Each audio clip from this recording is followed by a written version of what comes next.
Joy Show. I'm Russ Joy. You figured that out because you're smart. It's also the name of the show.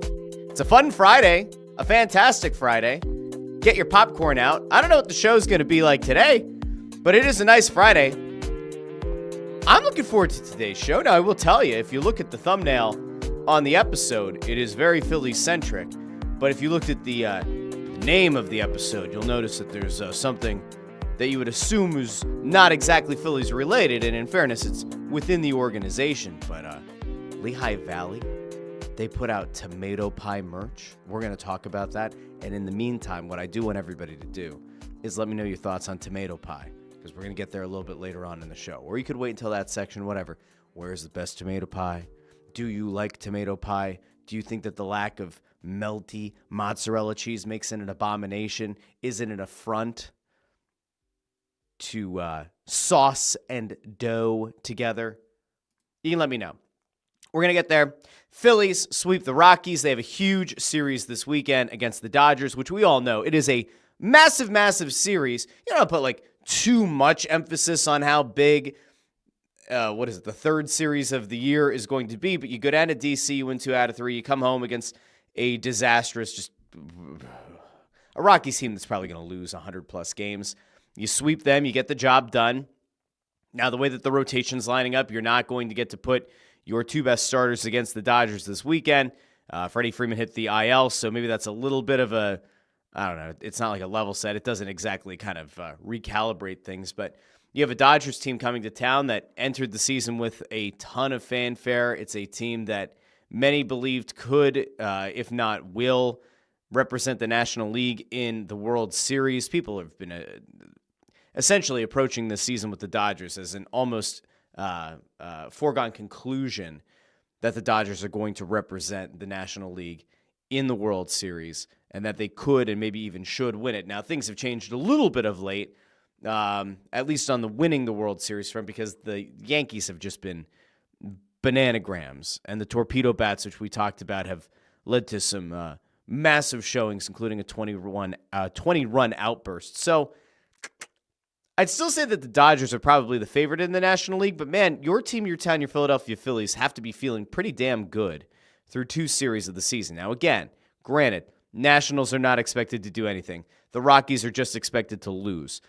But you put 6 games on the docket and you've won 5 of them. It's kind of hard to argue. It's been a successful start to the season. A very large part of that has been Kyle Schwarber. We're going to talk about Kyle Schwarber here on the show in a little bit. We have to get into what Phillies versus Dodgers could look like, possible pitching matchups.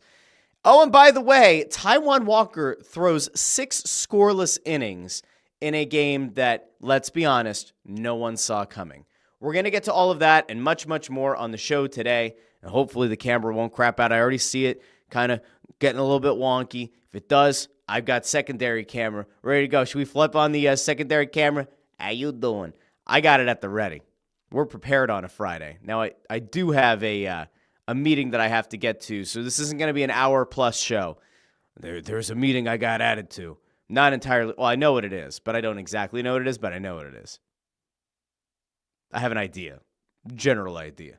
Russ is okay, don't worry. But I'm going to go out to the comments here really quick because it is a Friday.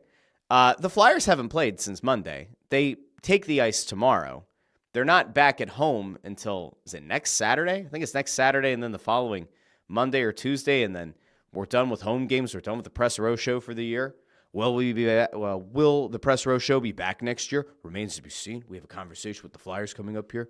Got to figure that one out. But it's been a really weird week. And plus, the Sixers stink. My sons watched the highlights this morning. They're like, oh, Dad, we lost. And I was like, no. Boys, what do we know about the Sixers? They stink? Yes. What does it mean if they lose? Better draft pick. This is good, Dad. I've indoctrinated them. They very much understand the tank. For the Sixers, they still don't like watching the Flyers lose. So I don't know what to make of that. I guess it's fine. Brad Shaw, absolute stud of a coach, getting the best out of the boys on the ice. So anyway, let's go over. Looks like we're starting to crap out. All right, we might flip over here for a second if the stream is going to. We can't have that, can we, folks? We can't. All right, there we go. I think we're back. Maybe if I just keep doing that, it'll work. It like scares the other camera into working. Anyway, let's go over to the comments because that ultimately is what we care the most about. We care about the people, the lifeblood of the show on a fantastic Friday. Let's see what's going on out there. Chris Freed says, is today the day where Russ imposed a tariff on Ford's comment postings? No. Well, maybe.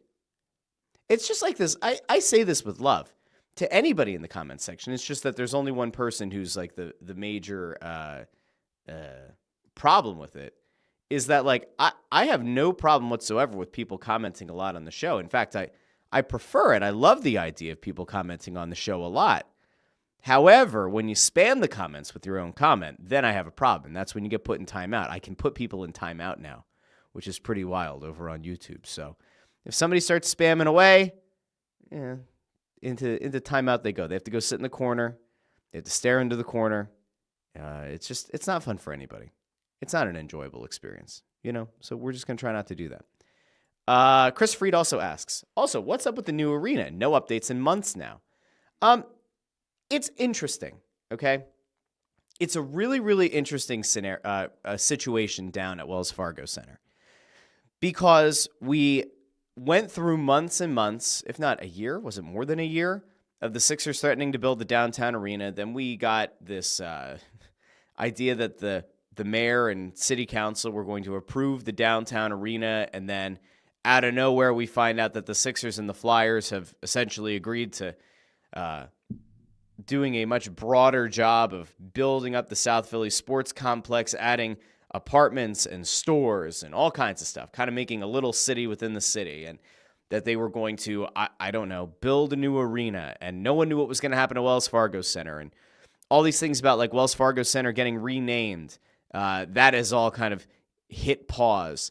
And so the simple version of this, Chris, is that I don't think anybody knows.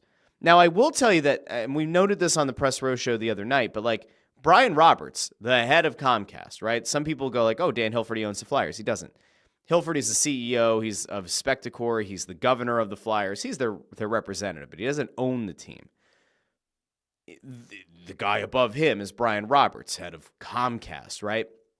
So Brian Roberts was at a Flyers game recently. Now, well, that's weird. Like, I don't remember there ever being a time that he was there. It doesn't mean that that Brian Roberts has never been to a Flyers game. It just means I've never noticed before. Now, so he was sitting between Jonesy and Briere the other night, and had me go like, what? Why is he here? Is he here because they fired Torts and he just wants a little bit of insight into like why they're going to continue to pay this guy for another year, even though he's not going to coach the team? Like, what does that look like, right? And when we kind of went back and forth on the show about it, what we came up with was perhaps he's down there because there have been things that may have hit a snag with the new arena. Now, it doesn't mean that the agreement between the teams is null and void. It doesn't mean that the new arena isn't happening. It just might mean that some of the terms, or maybe the location or something, has gotten held up. Now, that's not a great look, especially after there being these like multiple rounds of what are they doing, what aren't they doing, are they going to have the downtown arena, and then that kind of shocking announcement that they were going to build together in South Philly.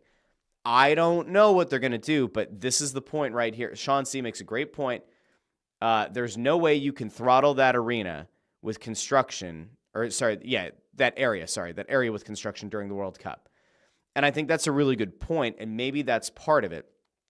So 2026, the World Cup comes to the U.S., Canada, and Mexico, and Philadelphia is going to be one of the host venues at Lincoln Financial Field. And so the idea there is you just simply cannot screw up the South Philly sports complex with construction and turn an already disastrous nightmare area into an even worse place to go during the World Cup. Like, you can't have entire areas of parking get shut down because you're trying to put up a new arena. I will once again point out that like the smartest thing for them to do would probably be to figure out a way to build down near the Navy Yard. Kind of leaves the area mostly undisturbed or whatever, but I don't know if that'll happen. Have not gotten the indication recently that it's going to. But yeah, the arena is kind of in limbo from what I can figure so far. Maybe I'll do some poking around and see if I can find out. Let's see. Craig Bondarenko is here. This is Happy Friday. Adam Glickus says, play the music. There's the music. JH asks, or he says, good morning, Russ. Is Ty Walker back? Well, no. I don't know what back is. Back would imply that there was ever a place for Taijuan Walker to be. Taijuan Walker pitched a wonderful game against Colorado. I mean, if we want to dive into the numbers, hold on.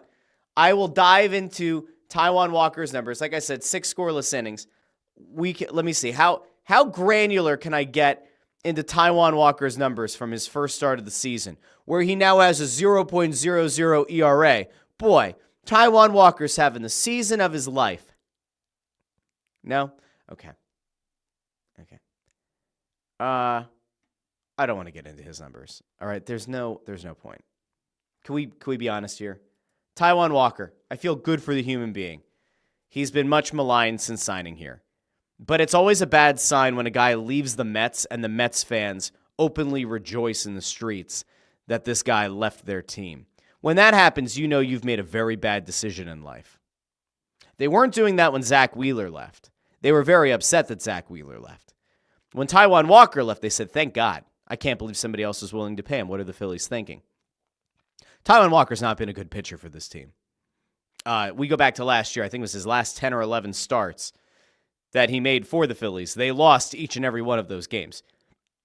So, like, on a human level, I feel good for Taijuan Walker that he was able to go out against the Rockies at home in front of a crowd that wasn't going to give him a lot of leeway. And he pitches 6 scoreless innings. And that is, on a human level, is a great thing. And good for Taijuan Walker. But is Taijuan Walker back? No. Taijuan Walker's just a dude. Is Taijuan Walker going to solidify his place in this rotation? God willing, no. The only way that I want to see Taijuan Walker in this rotation is if, over the next few starts while Ranger Suarez is out, if Taijuan Walker goes out and he starts spinning up these, like, 6-inning performances, allowing, like, 3 runs or fewer, maybe we have a conversation about Taijuan Walker getting to stay in or around the rotation. But, like, ultimately, you want Ranger Suarez back in. Now, if Taijuan Walker pitches really well, and then Rob Thompson says, listen, the plan all along is for you to be long relief guy, you're going back into the bullpen, he's going to have to deal with it. From an organizational standpoint, just given the copious amounts of cash this guy is making, is there a possibility that the front office is going to want to see Rob Thompson continue to trot him out if he pitches well? Maybe. If nothing else, this perhaps gives you a little bit of negotiating leverage. Because if you remember, on the Phillies season preview show that we did here, my dear friend Anthony Sanfilippo brought up the idea that Andrew Painter could end up being a mainstay in this rotation as early as the second half of the season. And if you look at this rotation, you go, well, Zach Wheeler's staying, Christopher Sanchez is staying, Aaron Nola is staying. You would like Ranger Suarez to be in the rotation. That leaves that 5th spot. And if Andrew Painter takes it, there is no place for Taijuan Walker, right? Oh, and by the way, there's Jesus Luzardo as well. And so that also kind of complicates things. So then you have to kind of think about this longer term. Where does Taijuan Walker fit? The answer is he might not, but if he pitches well, there are always teams looking for good starting pitching. If for whatever reason Taijuan Walker is able to put together 3, 4, 5 really nice starts, does it maybe get another team to consider making a move? I don't think so, and I think ultimately he ends up back in the bullpen. But then again, injuries and rotations happen, and, you know, listen, for this guy, like, would it be nice? Would it be a nice story for Taijuan Walker if he can kind of piece it together and, I don't know, like, have some kind of a redemption arc here? Maybe. Will it happen? Probably not. But I'm open to the possibility. I just don't see it. Jamie over on YouTube says, good showing this week by the Phillies against another bad team. This weekend will give an idea of how we compare to the defending champs, minus Freeman on the IL from a shower mishap. Don't you hate when you get hurt in the shower? I don't think I've ever gotten hurt in the shower. I guess, does that make me lucky? I don't know. But yeah, the series against the Dodgers is going to be huge. We're going to get there in a second. Jamie Rollo says, Walker is clearly the ace of the staff. AJ says, happy wet Friday, everyone. May your meetings be smooth and your commute home smoother. A little bit of positivity today. Love a little bit of positivity. AJ also says, comical tankathon update. Rangers have a chance to pick second overall while only being 2 points out of a wild card spot. Yes. Resident Rangers fan AJ bringing the tankathon knowledge. It's kind of gross. It just speaks to the parity in this league that there could be teams that are that close to the playoffs and yet could very much end up in the lottery. Let's see. All right, I see some tomato pie comments. We'll get there in a little bit. Also says, oh, wait, hold on. That was another tomato pie one. Hold on, we're going to come back. I'm glad that I asked for these. This is good. Sean C. says, I don't care to follow the Dodgers, but I did hear the Roki Sasaki was brought to tears after he had a less than stellar first start on American soil last week. He did. There was the image of him. It looked like he was crying in the dugout. And it's interesting, too, because I think it was his manager in Japan had been quoted as saying, like, I hope he doesn't go to a big market right away because he's a very emotional guy and, like, he's going to have to, like, kind of grow. And, yeah, he didn't have a good start. He was pictured in the dugout, essentially crying. Phillies were interested. The Phillies were interested in him. He could very well go on to have a very nice career. But that ain't it. Imagine if the Phillies had gone out, made the big signing of the hottest Japanese pitcher on the market. He came in, got blown up in his first start, and cried in the dugout. This city, I don't think, would react particularly well. Joe Papel says, see you next Saturday, Russ. I'll attend the meetings with Comcast if you want to take along a fan perspective. Oh, I guess about Press Row Show for next year. Joe, I know we have your support. I do. Let's see. There's some more stuff. Here we go. Oh, Adam Glikas doing the Lord's work here. Says we got to do the likes. Like the video. Thank you. Thank you. All right. Sean C. says, I'm glad after all this time, Ed Snyder's promise of the Spectrum not being a parking lot will just be a 15-year blight. That's going to be the interesting thing. Are they going to build the new arena at the old side of the Spectrum? And listen, there's the very real discourse right now about the Eagles wanting a new stadium with a roof. Where's that going to go? Are they going to try to build it over closer to NovaCare? Are they going to wait for Wells Fargo Center to get torn down for them to start building there? Will the Eagles get the will they get the preference of having their stadium moved to the old Spectrum site? Like, I don't know. I have no idea. It's kind of a mess, though. It's the one beautiful thing about all those teams being in the same area, and it's also the thing that makes it an absolute logistical nightmare and headache. All right, let's see. There is some more stuff about the arena. K-Dub 1323 says more like Cy Walker. Can we call him Cywan? Cywan Walker? Cy Walker? All right, I like it. Let's see. Raymond Sepper says, when the Phillies owe Taiwan $38 million for the next 2 years, he's not going anywhere. You never know. You never know. Could be. Could be. Sean C. with a positive note about Jose Alvarado. Heart palpitations aside, Jose Alvarado hitting triple digits on the gun with nearly every pitch is incredible to watch. Guy's lost weight, and he's looking really good. Love seeing the velocity. Let's see. Jim Cochran says, I know as a fan, I should focus on the early season success of my hometown Phillies, but man, am I enjoying that the Braves are still winless. No one had that on their bingo cards. What the hell's his name? Jurickson Profar getting suspended for 80 games. Absolutely brutal. That was a guy that they were putting so much belief in, so much hype into going into the season. And the fact that he's going to miss almost half of the season now because of PEDs, absolutely brutal. Totally wild. Let's see. Connor Allen says, nothing like a Friday night game, a baseball preview, and it's on Apple TV. And how is Sunday's game not Sunday night baseball? It's a really good question. You would think that given the fact that even if you think that the Phillies might underwhelm this season, they still have to be considered one of the best teams in the National League, right? They're, a couple years removed from a World Series appearance. Couple? 2, 3 years? 3 years, yeah. They're still one of the best teams in the National League. And so you would think that their matchup against the Dodgers would be Sunday Night Baseball, and Connor's right. Kind of odd that it isn't. All right. This is, thank God, Ford is here. We can all feel good. You know what? We are gonna be nice. Ford's son turned 10 yesterday. Happy birthday to Ford's son. # son of Ford. 10 years old. What a year. All right. This is good. Mr. Bone 99 about the discourse around the Press Row Show says, I'm not watching the Flyers next year without the Press Row Show. Appreciate that. Adam says, what about the plan to redo South Philly with all the teams pitching in to add stores, hotels, etc.? The Phillies are putting in the most of the funds. I don't know if that's true.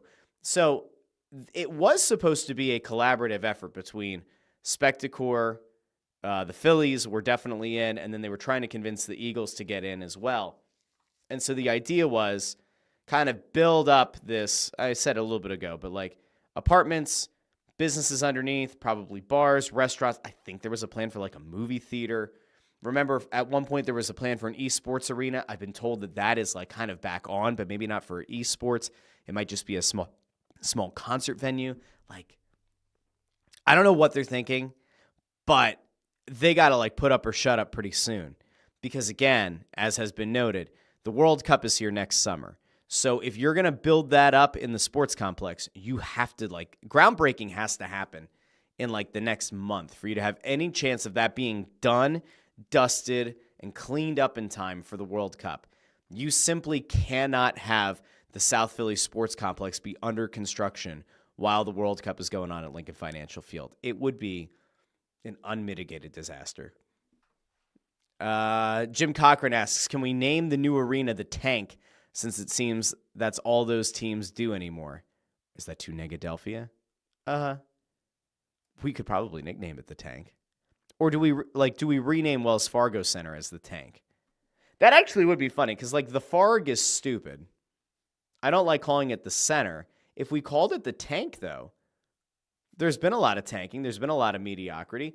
Like maybe the Wells Fargo Center has been the problem the entire time. Maybe it's that building. Maybe that building is cursed. And maybe once Wells Fargo Center gets torn down or they build a new arena, perhaps that will be the start of something new for the Sixers and the Flyers. I don't know. I really don't know. Okay. I want to go to a topic that we probably should talk about before Phillies Dodgers, and it's Kyle Schwarber's start to the season. Because Kyle Schwarber, to this point, has been everything you need him to be. He has been everything and more in terms of a guy that has had to, at times, lead off when Trey Turner was out injured.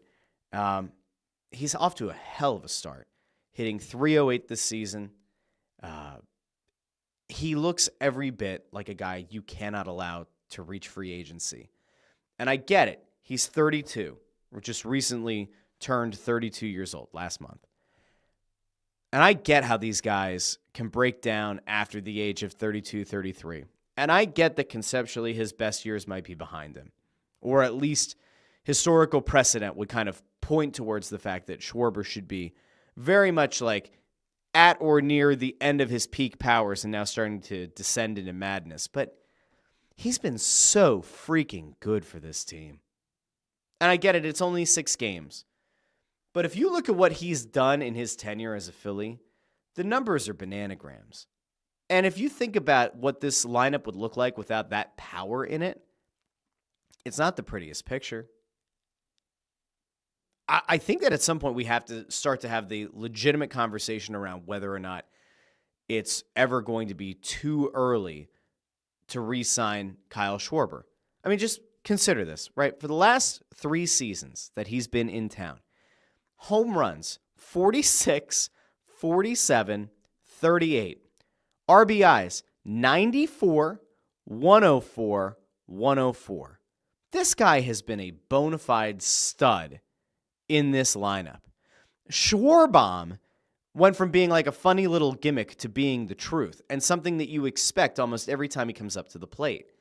And so while Rob Thompson's going to continue to experiment with Trey Turner at the top of the lineup sometimes, and Schwarber will get in there at the top of the lineup sometimes, it's kind of hard to argue at this point that Schwarber hasn't been one of the most valuable players for this Phillies team so far. I don't know how you could possibly let him get to free agency. Now, at 32 years old, is he looking for the final contract of his career? Is he going to look for a 5 or 6 year deal? If that's the case, maybe it is a stumbling block, and maybe it is something that you have to address in the offseason and let him find his market. But if you can give him a 3-year deal, 4-year deal max, and you come in somewhere in the $30-ish million range, does he say no to that? Does that feel like a low ball? I mean, just like in theory, right? Consider he's up to 4 home runs already, 8 RBI thus far through 6 games. Let's just assume that he gets back to at least 30 home runs and 90 RBI because he's done that every time or every season that he's been here. If you could get some kind of productivity over the next 3 years that averages out to be 30 homers, 90 RBI, is that worth $30 million a year? I'd argue there's a good chance that it is. And I'd argue that a guy who knows how to play in this city, has been embraced by this city, and understands how to stand up to pressure in this city is a guy that's absolutely worth keeping around. I don't think I'm wrong. And I'll go back to this. Did he have a good postseason last year against the Mets? He did not. It was disastrous. He hit 125. Very few guys on that team were hitting.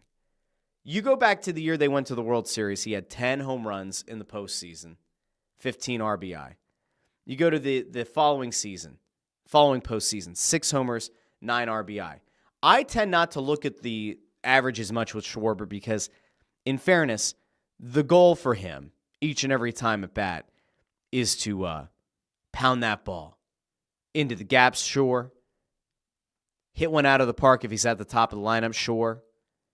Now, average will matter a little bit more, I would argue, if he's sitting a little bit lower in the lineup. I know that in theory you want him to get on base any way that he can. How's he going to be able to draw as many walks as you probably need him to? He's got to hit for power. So, there is a balance that he has to kind of toe. But there's nobody who looked at Kyle Schwarber for his career and said, oh, yeah, this is a guy that's going to hit 300, or this is a guy that's going to hit 280. He's always been a low-ish 200s hitter. He's had a few anomalies where he's hit around 250. But for the most part, he's a low 200s hitter. But he gets on base, he draws walks, he pounds the ball out of the park. He, to me, is about as valuable as anybody on this team. And so, I don't think we're too early in the season to have the conversation. If I were the Phillies, would be doing whatever it takes to ensure that he's happy, he's taken care of for the next few years, and that he doesn't hit free agency. You need to keep this guy here. I get that there's a potential roadblock in that he's your DH. He really can't play the field. Bryce Harper has, in fact, and let's be fair, Harper has volunteered himself to go back to the outfield if they can sign somebody to play first base. Obviously, Vladdy Guerrero Jr. would be a hell of an addition. But, Schwarber can hold down the DH. Does it cause a problem down the line with JT Realmuto when his years behind the plate are done? Probably not. I would assume that they'd be much more likely to move on from JT Realmuto than they would want to move on from Schwarber, but I could be wrong. Let me see. I just saw Jamie Rolla put a comment over here. Schwarber, you keep as your DH. JT, though, unless he takes a huge pay cut, we need to move on from when the contract is up. Because the other tricky thing there is, we've seen catchers go from being catchers to playing first base. Is there a scenario where JT Realmuto provides real value for you at first base? That's possible, but then it's probably going to be for a lot more money than you want to pay him for the productivity that he's going to give you. Oh, and by the way, he's playing first base instead of catcher. But I would be legitimately shocked. I just think that Schwarber's a guy, we go back to the offseason, if you remember. Or no, yes, it was in the offseason. Or it was maybe spring training. I played the clip. He was on WIP's morning show, I believe. And he talked about that disappointment and that sinking feeling of coming up short year after year after year, and how it eats at him and how it eats at the guys in the locker room. And you think about that in totality and you go, that's a guy that you want to have in your clubhouse. He's a well-respected guy. If it were me, you get the guy signed. You get him signed as soon as possible. Adam Glickus agrees, says pay the man. Landros, too, says 3 years, $90 million, get Schwarber signed to an extension. Landros says that if Schwarber was a Flyer, culture alone gets him a new deal. I tend to agree. So that's Schwarber. Now, I do want to look ahead really quickly. We are going to get to the tomato pie thing here in a minute because I mentioned the fact that I care about tomato pie. But I want to get out to the probable pitchers for this series against the Dodgers. And also maybe to take a second to kind of boost your hopes and your dreams and your spirits about where things are right now with your Phillies. I don't want you to just think that, the Phillies are being overrated right now because they've beaten up on two bad teams in the Nationals and Rockies. I'll give you some numbers to support, but we're going to throw out here to we love the probable pitchers over on MLB.com. Let's take a look at where things are going to go. So tonight, Jesus Luzardo takes the mound against Yoshi Yamamoto, another guy that the Phillies were very interested in signing, and a guy that, in fairness, there are some people who've had the conversation that the Phillies offered more money to Yoshi Yamamoto than the Dodgers did, and he ultimately still decided to go and play for the Dodgers. So you get to see Yamamoto in Philly against big offseason. Big is kind of in quotes and not really meant to be sarcastic, but big offseason acquisition, probably their biggest. Jesus Luzardo, who pitched well in D.C. That was a game that I was at. Had a nice game. We'll see how he does in front of the home crowd tonight. Then on Saturday, Roki Sasaki, who somebody brought up earlier, was seen kind of crying in the dugout after getting lit up in his first start for the Dodgers. He will be opposed by Aaron Nola. Don't worry, Roki. If the boo birds start to rain down, good chance it's around the fourth inning with Aaron Nola. The ball might fly out of the yard in that game, but we'll see. Sasaki had really electric stuff. It was a big reason why the Dodgers went out and gave him Boku bucks. So I'm certainly not giving up on Sasaki. I think he's going to have a very good game. Aaron Nola, it would be really encouraging if he could go out and kind of assert some kind of dominance. Don't give up the long ball. That's all I ask for. And then on Sunday, you got Christopher Sanchez on the mound in what should be the Phillies' best chance, at least from a starter perspective, of winning, taking on Tyler Glasnow. So now he had, you could see there, perfect ERA in his first start, but 3 good pitching matchups. The downside to this, of course, is that Yamamoto is a bona fide stud. Now, again, the Dodgers will be without Freddie Freeman, and so then you start to say, all right, on balance, do the Phillies have a better chance? I just want to point out a couple of things. All right, we came into the season saying that the Phillies' pitching was going to be the thing to carry the day, and that if the Phillies were going to win games, it was going to be because the pitchers, the starting rotation, had to meet or exceed expectations. And we talked about how if they were healthy, what an incredible rotation it is to have Zach Wheeler, Christopher Sanchez, Aaron Nola, Jesus Luzardo, and Ranger Suarez. You go, probably the best rotation in baseball. And we knew that the Phillies' offense was going to be good. We just didn't know how good. For a team that has, in recent years, really been a swing for the fences kind of team, and one that it kind of flummoxes you from time to time, it's probably worth just pointing out that, the Phillies right now lead all of Major League Baseball in average. Now, again, average is not the be-all, end-all stat. But as a team, they're hitting .305 right now. They also lead the majors in on-base percentage. If that's not good enough for you, I'll also point out that overall in Major League Baseball, they're second in slugging, second in OPS, only behind the Yankees. Although, again, you can kind of attribute at least a little bit of that to that 20-run outburst that the Yankees had earlier this season. But, across the board, the Phillies have done everything you need them to do at the plate, except for hit starters. It is the one major area of concern that I have going into this weekend, because Yamamoto is going to be damn near untouchable, right? And I'm not saying you give up on that game. But what I am saying is you've got to try to get to the bullpen as fast as you can if you're the Phillies. It would be nice to see them touch up Yamamoto or Sasaki or Glasnow. It'd be great. Will it happen? I don't know. Just based on the early returns of the season, chances are not exactly great. Now, when you think about whether or not the Phillies have kind of gotten the job done with their pitching to this point this season, I would argue they've been certainly good enough, right? They've been a pretty good staff to this point, and overall, the Phillies through 6 games are what? First, second, third, fourth, fifth, sixth, seventh, eighth in the majors in ERA at 2.83. Overall, things are going hunky-dory for the Phils. You're getting your performances that you expect from the staff, Aaron Nola notwithstanding, although Aaron Nola long balls, kind of expected. And you're getting a lot out of this lineup. Now, again, while it's upsetting, frustrating, whatever, to see them not hit starters, they are making the most of it in the bullpen. When that bullpen comes in, it's like blood in the water, and the Phillies turn into sharks. Now, blood is red, and there's something else that's red.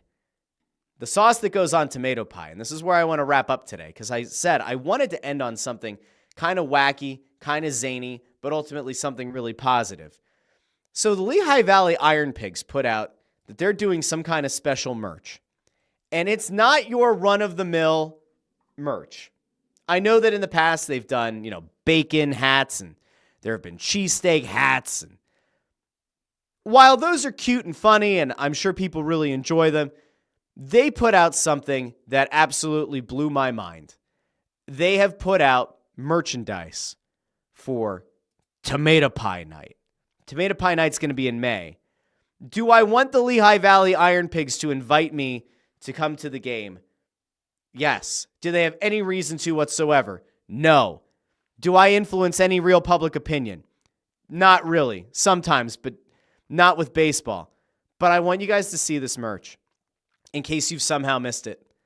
They have the tomato pie slice hats. Multiple variations. They have the jersey that has like the sprinkles of Parmesan on it.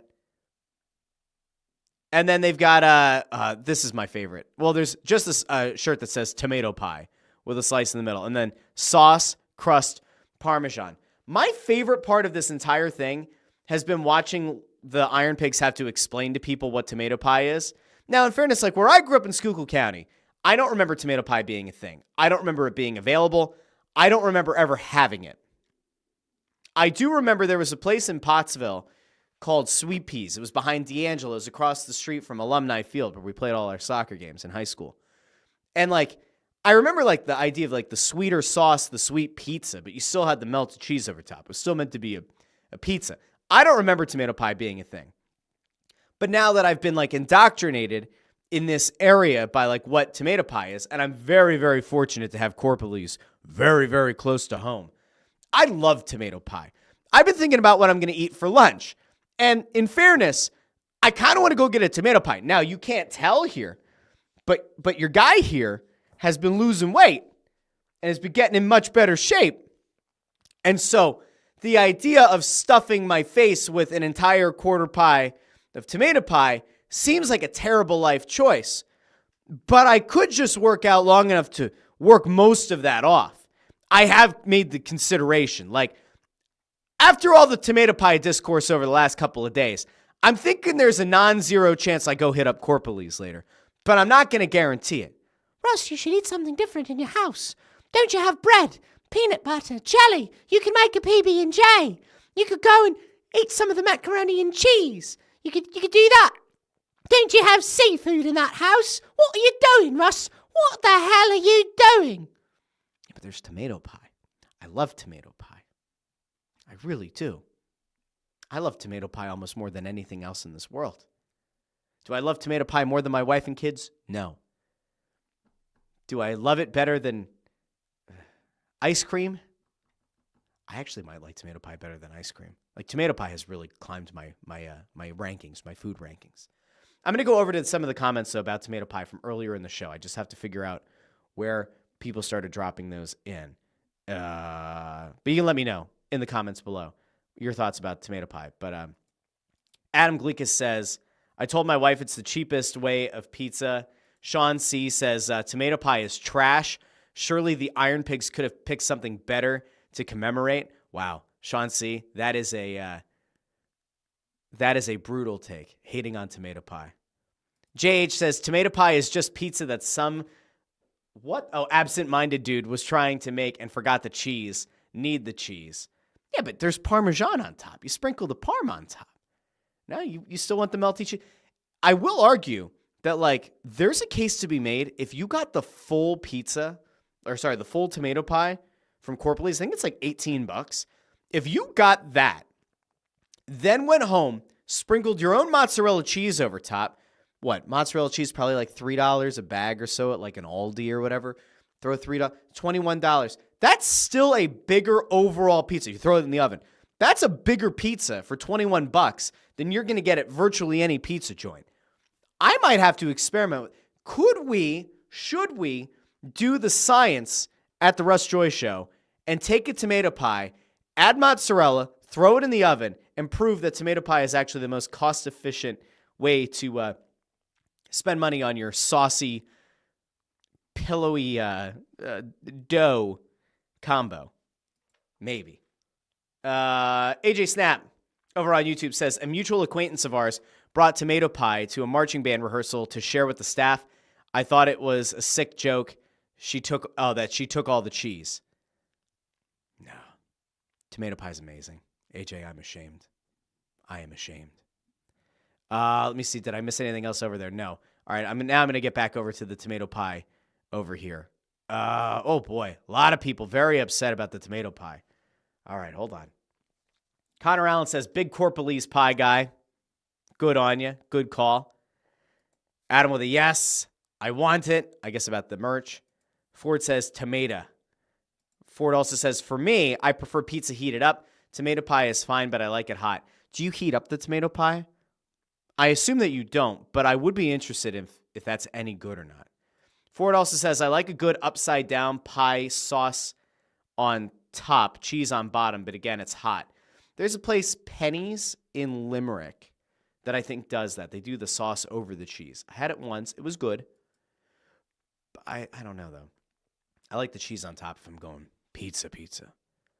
Chris Freed says mushroom pizza's on tap for tonight. I don't know how to feel about mushroom. I don't like mushrooms. I'm fine with the essence of mushrooms. Mushroom pizza, not totally sure. Adam Glicka says, I had a one-night stand over tomato pie in Limerick. Good on you, Adam. I don't know if I'd have I don't know about a one-night stand for tomato pie. Love tomato pie. I don't know. Then it's whatever. We're not diving into Adam Glickus' one-night stand.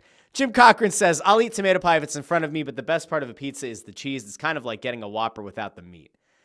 I don't know. I think it's like getting a Whopper without cheese. Maybe. I don't know. So JH says in all caps, tomato pie is ass food. What exactly is ass food? Is that food that gets consumed through your ass? Is that food that tastes like ass? What is ass food, JH? Either way, I disagree wholeheartedly. All right. I guess Adam's one-night stand with the tomato pie was at the end of the night. Wait, was the one-night stand for the tomato pie or with the tomato pie? Is this an American pie, apple pie thing going on? Because, Adam, I don't ever want to know about that. No one wants to know about that. Ford had a very interesting comment. We're just kidding. Connor Allen says, I could eat the Corporally's sauce with a spoon. It's a great... Listen, so tomato pie is really tricky, right? There's the Corporally's tomato pie, and then like Carlino's, and I love Carlino's. Carlino's used to sponsor Crossing Broadcast way back in the day. Carlino's in Westchester, I love that place. It's fantastic. Their tomato pie is very different. It's more of like a chunky tomato sauce. So if like you go in expecting Corporally's, that nice smooth kind of sauce, and then you get tomato pie at a place like Carlino's, and there are some other places that I've had where the tomato pie is like that chunky tomato, it is kind of like a shock to your system. It's definitely not what you expect. It's almost like getting a PB&J with crunchy peanut butter instead of, smooth, creamy. It's still very good. It's just very different. Sean C. says, some of the mom and pop pizza shops serve tomato pie the way cheese slides off the damn slice. That's kind of weird. I don't like that. JH says, Russ, is the tomato pie in the room with you? Do you need help? Blink if you need me to call 911. I actually had to blink, and now I'm trying not to blink. It is not in the room with me now, but I would like for it to be. I would like to eat a quarter tomato pie. Maybe I should. I don't think I will. Maybe I will. Let's see. Adam says, Sam's Italian Market. I don't know what Sam's Italian Market is or where that is. I'll have to look. It says they have corporate for sale. Okay. JH says that the pizza wouldn't fit in the oven. I guess if you did like the full corporate sheet, that's where you cut it in half, put it on 2 sheet pans, pop it in the oven. That's why you have multiple racks in an oven. JH, come on now. Connor Allen says, do we make Pagan eat tomato pie for 24 hours in Russ's house until he hits 3 straight bets? Pagan would probably have something nasty to say about tomato pie. I'll have to check with him. Joe Papel says, cooking with Russ, a Joy Media production. Oh, wouldn't that be something? I actually did pitch to my wife the idea once of like, because my wife is funny, she's pretty, and she can cook. And I was like, what if you just did like an occasional one-off cooking thing, tutorial, whatever. Because she's very good at these things, and she's funny. She's funnier than I am. She has not gotten behind the idea yet. We'll see. Jim Cochran says, a tomato pie with mozzarella sprinkled on top would be way too saucy, Russ. Terrible idea. No. Tomato pie, throw enough mozzarella on there. You'd be okay. Let's see. Mr. Bone 99 says, living in Montgomery County, Corporalese is heaven. Ford calls out Charlie's in Norristown was good. Upside down pie. But I don't think they survived COVID times. Well, that's sad. We'll have to look and see if they did. Why do I feel like that name came up recently with like a cheesesteak place? Maybe I'm wrong. Adam says, my dad owned a pizza shop, Rockies Pizza in Lansdale. Nobody will know it. He once owned Classic Sub Shop in Mount Airy. He's been dead for 24 years, so it's gone. It was a come over and watch The Breakfast Club, and before we'd go to Limerick to get the tomato pie. Oh, wait, no, sorry. Boy, Adam put a bunch of things in here that didn't line up with each other. Talking about the pizza shop. Now he's talking about the one-night stand. It was a come over and watch The Breakfast Club before we went to Limerick to get the tomato pie. She scared the S out of me with her driving. Not that driving yet. Oh, boy. We're done with Adam's stories of a lovely lady and some tomato pie. I don't know how I feel about that. Jamie says that place, Sam's, is in Willow Grove. Okay, good to know. Good to know. Josh Gaynor. This is a bold take. Much like hoagies and cheesesteaks, I could never get into tomato pies. You don't like hoagies or cheesesteaks? Or tomato pie? Are you gluten intolerant? Are you taste intolerant? Josh, I have a lot of questions. Many questions. All right, let's see. Chris Freed says, no love for Santucci's. They're the king of square pizzas. I don't know where's Santucci's at. I've never had Santucci's. I like that we're getting all these recommendations in, though, including Michael Sirkin over here, who says Altamonte's in Doylestown and Warminster has the best tomato pie. I'm learning all about these new tomato pie places. Well, they're not new, but they're new to me. Tomato pie places. This is good. We're gonna have to look into this. I like the idea of finding more tomato pies to try. Jim Cochran asks, has anyone ever stood in the line outside Corporalese before holidays? What an event. Oh, I have another good one. Duh. I can't believe I missed this one. Collegeville Bakery. Because I love Collegeville Bakery. Love Collegeville. We're getting our son has a party coming up soon. And they're going to cater it. They catered our oldest son's party a few years ago. Our second son has his party for his communion coming up. And so they're going to cater that as well, which is great. They're fantastic. Highly recommend. They have very good tomato pie as well. See, I knew there was one I was missing. Connor thinks that we need to ban Josh Gaynor from the comments now because of the take on hoagies, cheesesteaks, and tomato pie. I do need that explained. JH says, banceled. Ford says, dude, you got to get Santucci's. Where's Santucci's? Somebody let me know. All right. Josh Gaynor says, Connor says Josh Gaynor is banned and canceled. Jim wants a full ban of Josh. No, we're going to be nice to Josh, but Josh, I need to know what the hell's going on. Says, sorry, guys, just never cared for any of them. My wife and kids are the same way. Josh, what do they eat in your house? What do people eat if there's no hoagies, no cheesesteaks, no tomato pie? What do you eat? I need to know. I'm concerned. Derek here. Derek Lentz says chicken cutlets at Collegeville Bakery are incredible. They are. They have the banging cutlet. If you haven't seen this thing, you got to find it. Has the burrata, has like the hot honey. I'm getting hungry now. This is a problem. It's early. What does Russ do these days? Russ waits until like almost noon to eat and have coffee. It's like part of the intermittent fasting. Again, trying to slim down a little bit. It is working, thankfully. But like, now we're talking about chicken cutlets. I'm a good Catholic. It's a Friday. There's no meat on Friday. Now you got me thinking about chicken cutlets. We're talking about tomato pie. I can eat tomato pie. Maybe I'll eat an entire tomato pie myself. One of the gigantic ones. That would be awful. Good God. Adam Glicka says, do you think Torts was a tomato pie guy? He didn't like selfies. I don't know if he's a tomato pie guy. You know what's funny? So I get the notifications on my phone for TikTok, Instagram, and YouTube because video guy Amadeo does a great job of clipping up the show and kind of growing things on all those different channels. And I saw a thing today where somebody, I forget what they called me. They called me something. It was like something not the nicest. Because they're like, you just hate Torts. And I said, well, Torts isn't going to take you to dinner. And then somebody else, like with 10 subscribers or something on YouTube, was like, is that a comeback?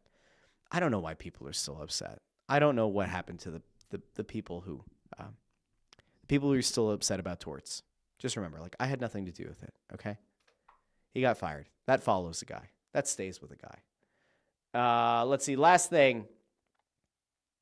Landros 2 says, when in Philly for sports weekend, it's 3 straight days of cheesesteaks, breakfast, and dinner. Jamie says, as someone who can't eat meat on Fridays, the tomato pie discussion just gave me a lunch idea, so thanks. High five, Jamie. I think tomato pie might happen today. JH says, you do a gluttony on a Friday in Lent? When you think you know, guy. No, that's why I wouldn't do the full pie. Maybe a quarter pie. Maybe half a quarter pie. That'd be an eighth of a pie. Maybe I could do that. Anyway, I think that's probably about where we need to end today. The show went off the rails in the way that I expected it to. Good tomato pie discourse at the end of a Friday show. So just to recap, Phillies off to a really strong start against bad teams. Huge series starting against the Dodgers tonight. Very much of the belief that Kyle Schwarber should be re-signed sooner than later. Tomato pie is a gift from God. And I think that's it. Now, if you want a more granular breakdown of the Phillies to this point and a preview of this weekend, I would highly encourage you to go check out Phightin Words with a PH, Phightin Words. You can find them on YouTube and on the Joy Media accounts. Also, wherever you get your podcasts, go listen to Anthony Sanfilippo and Bob Wankel break down the Rockies series and preview the Dodgers series in much more detail. But I got to run to a meeting, so that means it's the end of today's show. I'll be back on Monday at 8:30 a.m. with the Russ Joy Show, and I've been Russ Joy, but you knew that already because you're smart, and it's also the name of the show. Have a great weekend, everybody. I'll talk to each and every one of you Monday morning here on the Russ Joy Show. Have a great day, everybody.